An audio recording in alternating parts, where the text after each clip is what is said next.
Oke guys, beberapa waktu yang lalu ada orang yang bertanya kepada saya, Coach, di Syaka BJJ ini waktu kita belajar nantinya ada materi leg lock atau enggak, Coach? Oh, jawaban saya ada. Materi leg lock itu termasuk di dalam materi yang ada di kurikulum Syaka BJJ Academy. Terus Coach, kapan saya akan belajar yang namanya leg lock? Jawaban saya tidak dalam waktu dekat. Kok gitu Coach? Di tempatnya teman saya di awal-awal mereka mulai belajar sudah belajar yang namanya leg lock. Kok di Syaka kok enggak?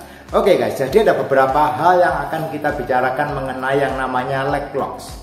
Yang namanya leg lock itu adalah bagian dari games di Brazilian Jiu-Jitsu. Teknik-teknik di BJJ selain cekikan leher, kuncian tangan, pergelangan tangan, kuncian badan dan sebagainya, leg lock itu termasuk bagian dari teknik-teknik yang ada di Brazilian Jiu-Jitsu. Entah itu ankle lock, entah itu straight foot lock, entah itu heel hook, knee bar, ataupun kuncian-kuncian yang lainnya atau hold dan sebagainya.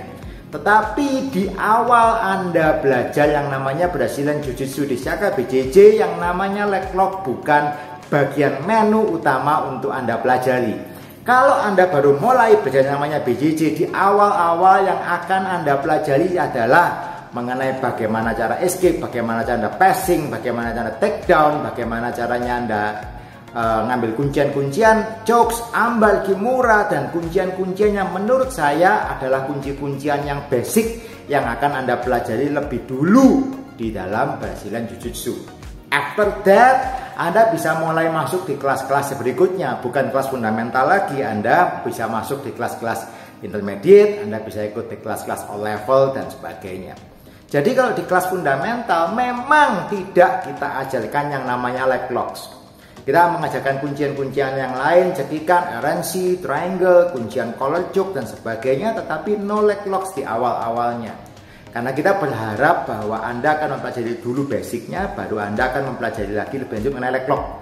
Kenapa leg lock itu kita pisahkan? Jadi kalau Anda pelajari yang namanya BJJ di luar negeri, malahan sebagian besar sekolah-sekolah yang masih mengikuti paham yang ya bisa dibilang tradisional atau old school, bahkan sampai nanti Anda di level Anda brown belt baru Anda boleh belajar yang namanya leg locks. Loh, kalau di Syaka bagaimana Coach? Di Syaka di white belt pun Anda akan belajar leg lock, tapi bukan di kelas fundamental. Karena menurut saya yang namanya leg lock itu memang sesuatu yang game changer. Contohnya kalau kita bicara mengenai hierarki Anda bermain BJJ, Anda pertama harus melakukan yang namanya takedown. Anda harus banting lawan Anda dulu. Lawan Anda jatuh, Anda kemudian kalau lawan Anda langsung kena side atau kena mount position, oke, it's good, Anda bisa mulai attack. Tetapi kalau belum, Anda harus melakukan lebih dulu yang namanya passing. Anda harus melewati kaki lawan, baru Anda mendapatkan posisi seperti side, mount, atau back, baru Anda bisa attack. Tetapi dengan yang namanya leg lock Anda bisa bypass sistem itu. Bypass dalam artian gimana? Bypassnya Anda tidak perlu melakukan passing. Kakinya lawan yang ada di depan Anda itu Anda tidak perlu lewatin, Anda langsung ambil scoop, Anda ambil yang namanya kuncian leg lock. Is that good? Ya, itu memang namanya game changer. Tetapi itu bukan satu alur belajar yang baik menurut saya. Oke, menurut saya sekali lagi karena banyak tempat di lain-lain juga mereka langsung straight dari awal mengajarkan yang namanya leg lock. Oke, apakah pemikiran itu benar atau saya yang salah atau saya benar mereka yang salah? Itu tidak ada persoalan. Menurut saya hanya perbedaan urutan kapan Anda belajar. Anda tetap akan belajar leg lock. Buat saya Anda harus belajar passing terlebih dahulu, Anda belajar sistematisnya submission dan sebagainya, baru setelah itu Anda pelan-pelan akan mulai belajar mengenai leg lock. Jadi Anda punya option. Leg lock itu buat saya adalah opsi. Leg lock bukanlah satu-satunya jalan. Oke, banyak orang yang mengatakan, wah kalau Anda pakai leg lock itu cheating. Pakai leg lock itu kan jalan pintas, Coach. Buat saya no. Anda kalau sudah belajar yang namanya leg lock dan lawan Anda juga orang yang belajar yang namanya leg lock is not that easy. Ya, tidak segampang itu kok Anda leg lock orang. Kalau orang yang Anda temui orang yang tidak pernah belajar leg lock, Anda ambil kuncian apapun gampang sekali. Anda ambil heel hook, Anda ambil toe hold, itu gampang sekali. Tetapi kalau lawan bermain Anda itu juga orang yang mempelajari leg lock, not that easy untuk mendapatkan kaki. Jadi buat saya leg lock itu option. Anda bisa passing, Anda bisa ambil leg lock. Anda pakai leg lock untuk pancingan untuk passing, atau Anda pakai passing lawan Anda resisten, Anda ambil leg lock. Oke, itu yang pertama alasannya. Kedua, apa alasannya kenapa saya tidak mengajarkan leg lock terlalu dini? Leg lock itu mempunyai resiko. Resikonya apa? Resikonya cedera. Loh, kenapa Pak? Apa bedanya coach dengan kalau kita ngambil kuncian-kuncian tangan misalkan Americana atau ambar dan sebagainya? Bedanya di sini.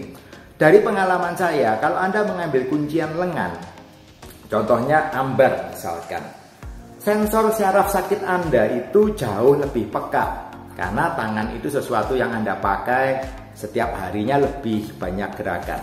Anda kena extension di bagian elbow itu sensor syaraf sakitnya Anda akan lebih peka, Anda lebih kerasa sakit, Anda tap.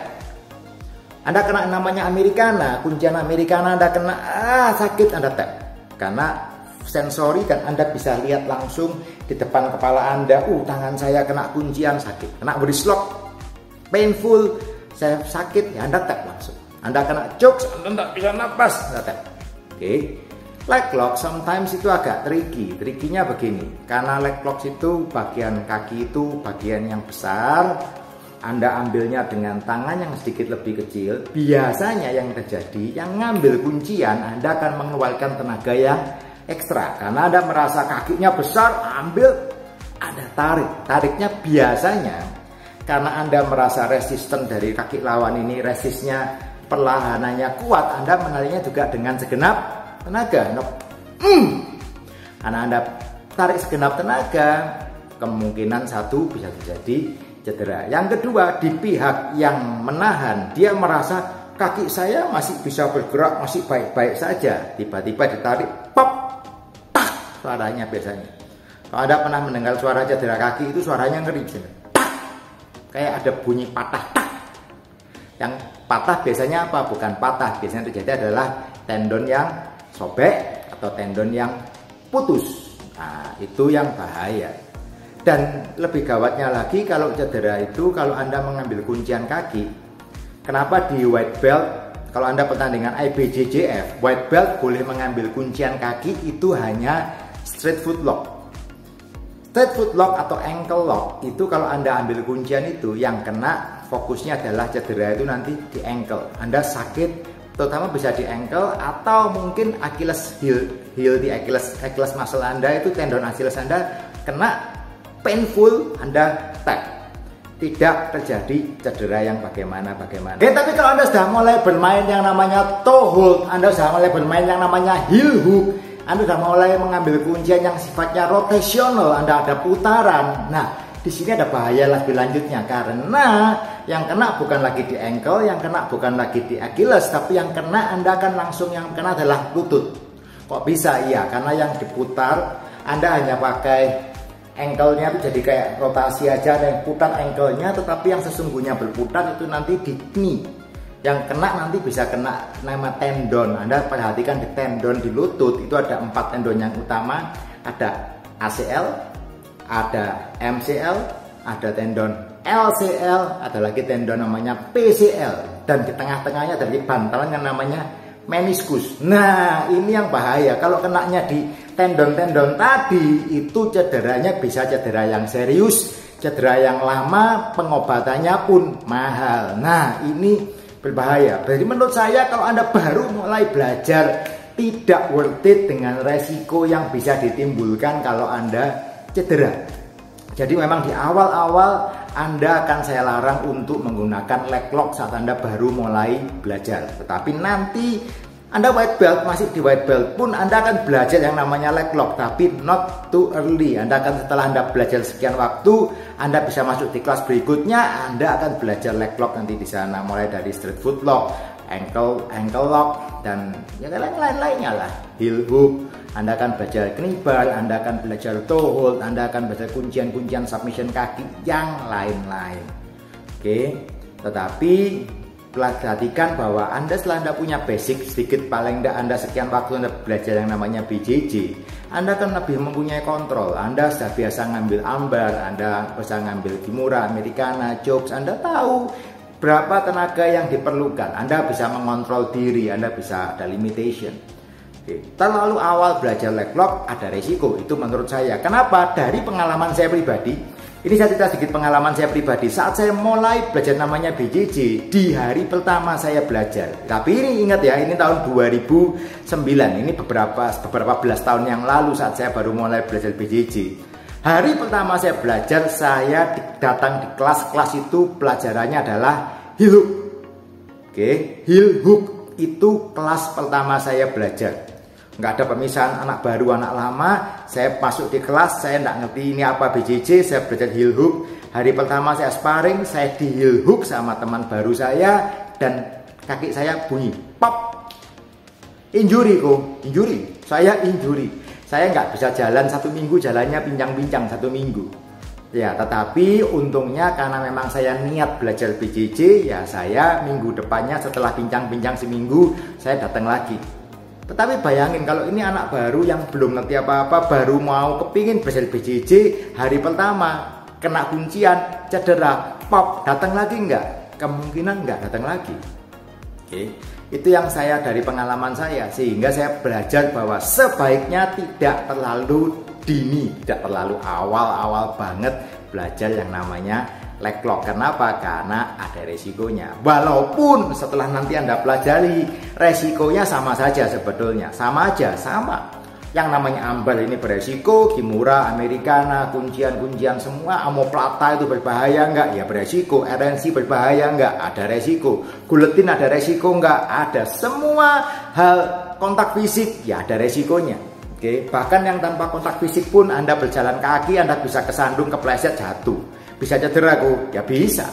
Itulah semua aktivitas itu ada resikonya. Tetapi menurut saya kalau bisa kita meminimalisasi resikonya tidak terlalu dini, alangkah baiknya kalau itu bisa kita minimalisasi. Oke guys, jadi Anda tanya kepada saya di Shaka BJJ ada yang namanya leg lock? Nggak ada. Anda akan belajar leg lock. Bahkan di tempat saya pun beberapa teman-teman saya cukup sangat jago dengan leg lock. Murid-murid saya yang jago leg lock ada juga di sana. Jadi kita akan belajar leg lock kita akan belajar leg lock cukup banyak. Tetapi sekali lagi buat saya leg lock adalah optional, bukan the only way to win. Oke guys, keep on training, see you on the mat. Us.